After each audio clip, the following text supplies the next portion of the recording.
Okay. All right, we're doing a record store day haul video, even though I only got a grand total of 4 records. So first I'll talk a little bit about my record store day experience this year. I've been to a number of record store day events in the past, most of which have been at the same record store, which I won't say exactly which one, but it's in a mall near me. And it's a record store I like a lot, but has seen a ton of popularity since it opened. And so I feel like it's been getting busier and busier each year, to the point where this year was the most insane line for record store day I think I've ever seen. The line was so long it started wrapping around the building. So the store was set to open at 10 a.m. and I actually got there at 9. There were a number of records I had my eye on that I wanted this year, but none that I felt like I had to get there earlier than an hour before opening. But the process to get inside took so long that from the moment I lined up to when I checked out and finally exited the mall, it took 3 hours, and it was fucking cold this morning. So unfortunately, that did mean that I missed out on a couple that I had my eye on. One of those records was the Joey Valence and Bray sort of compilation record. I didn't see it at my store. The other one that I was a little bit more upset about was the Post Malone Nirvana tribute concert. I haven't really been crazy about a Post Malone record since like Beer Bongs and Bentleys, but I really appreciate Post Malone as a musician and just as an all-around cool guy from what I've seen. And I am a huge Nirvana fan, so I did have my eye on it. Unfortunately, it was sold out at the store that I went to, and I even called another store afterwards and they were sold out, so that seemed like another hot ticket item that I probably wasn't going to have a lot of luck with. But regardless, I came away with some records in my possession, so all around it was a decent success. So actually 3 of the 4 records are record store day exclusives, but the one isn't. I saw it was on sale for about half the price it usually was, so I decided to pick it up anyway. So let's start with the non-record store day record, and that would be Surrender by Maggie Rogers. It says here that the disc is teardrop blue. So I'm gonna open up all of these and see what the packaging is like. By the way, if you wanna follow my music collection journeys, I have an Instagram account dedicated to it. That's Vinyl Anarchy. And my Discogs is Domix99. It's the same as the YouTube channel. I will put both of those links in the description. But anyways, yeah, Maggie Rogers, an artist I really like. This was the album that got me into her music. A really nice indie rock album with sort of a singer-songwriter type character and ethos to it. You know, mostly songs about love and the emotions that come with it. It's a very cute record. There's another song on here that talks about her best friend. Just an album that's really sweet on the ears. So there's the inside gatefold here, and you can see her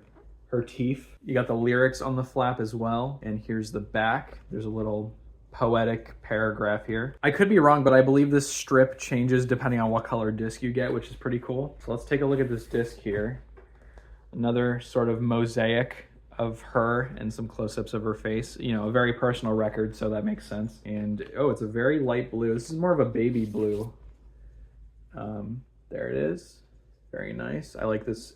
It literally is a teardrop. I wonder if this picture also changes in the center of the disc depending on the color you get, but very nice. Looking forward to listening to this. This is one I've been wanting in my collection for a while. Like I said, this one was on sale for half the price at the record store I went to, so I figured might as well. All right, now we're getting into the actual record store day drops. The first is what I assume to be a very popular one, because this artist had a huge year in 2024. It is the Charli XCX Billie Eilish collab with Guess, and I might actually need a knife to open this because they've put silver tape across the top here, and I kind of want to preserve this tape because it's sort of like a hype sticker. It does say on it, you're not going to be able to read that, but it does say, you know, Charli XCX Guess featuring Billie Eilish, Record Store Day 2025 exclusive. There's credits on the back, and it came in this nice little cardboard little packet, I guess you could call it. Very interesting packaging. I do like it. It does feel eco-friendly. I wonder if that's what she was going for. I actually have gone on record in my top albums of 2024 list as saying Brat actually wasn't on my list, and I wasn't as crazy about that album as everyone else seemed to be last year. I still enjoyed the record, but I wasn't head over heels about it. The same can be said for this. I just love the novelty of this collab. It is a fun song, I can't lie. At a baseline, I have to like what I'm listening to buy it on vinyl. I wouldn't buy anything that I wasn't into.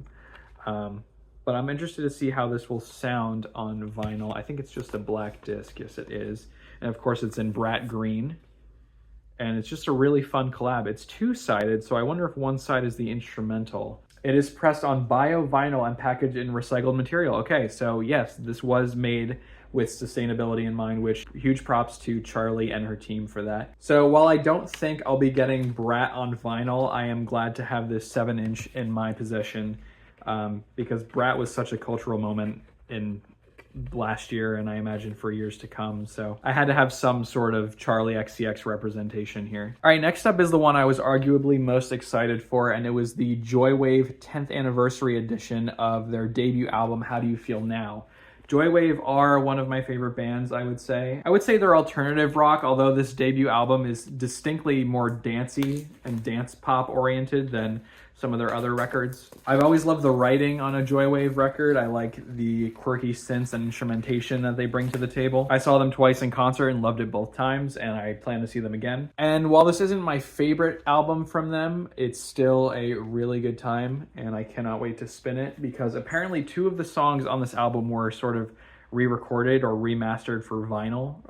I forget which 2 it is. It doesn't actually say on here, I don't think. But what is different about this one is the bonus track at the bottom here. It's called Life in a Bubble I Blew, which I believe this is the first time that song was printed on vinyl. It was on streaming, and it is a good song, so it's cool to have that on vinyl. I love the inside flap on this one. Really nice, and lyrics included, and one sheet that just has the credits accompanied by the yellow vinyl. Very nice. Also, it's worth noting that the album on vinyl form is split across 4 distinct acts, and they're all named in bold at the top. Like, for instance, this is side A, and it's titled Awake. Side B is Exercise, not exercise like lifting weights, exercise as in a demon. And then we have the blue disc with sides C and D, with side C being Altered, and the final side, side D, titled Vacant. Very similar in color to the Maggie Rogers Teardrop Blue, and a very fun record that I am looking forward to listening to again. I forgot to mention, I also had my eyes set on that live Gorillaz album. I believe they performed the album Demon Days in full, and while I am a big Gorillaz fan, I didn't grow up with Demon Days in the way that other people have. I was somewhat late to the Gorillaz train. I think I mostly got into them in high school, which was years after Demon Days came out. But since then, I have, of course, listened to Demon Days, and I really love that album. And the final record I got today was Rage Against the Machine live on tour. Big fan of their music, and this follows their first world tour, with each song coming from a different city, actually. So this wasn't all recorded in one night, so I assume they took the best takes from each city. But regardless, I am excited to hear this. This might actually be my first Rage record I own, which I guess not a bad first place to start, even though I'm very familiar with their albums. Here's the inside flap here. You have a picture of them in concert. You have the track list here. It looks like this being their first world tour, it's just from their debut self-titled album, which is fine with me because that's my favorite Rage album. If I'm reading it right, it also looks like it's in the same order as the debut album, so you get to listen to it in its intended order in a live setting. I believe these discs are just black and white. They are. Got that star on it and their logo. It says Live on Tour 1993. Very nice. You know, this is a band that obviously brings the energy. They bring the heat. They bring the groove. They bring the funk. They're the Renegades of Funk. This will be quite an experience for me, I think. So that's everything I got from the record store this year. I got the Charli XCX, the Rage, the Joywave, and then the Maggie Rogers, which was just a purchase that I decided to make. So let me know what you got from Record Store Day if you went this year. Let me know if you also missed out on some things that you weren't able to get. Let me know about your Record Store Day experience. And also like and subscribe and do all that bullshit. All right, that's it for me. I'll see you next time.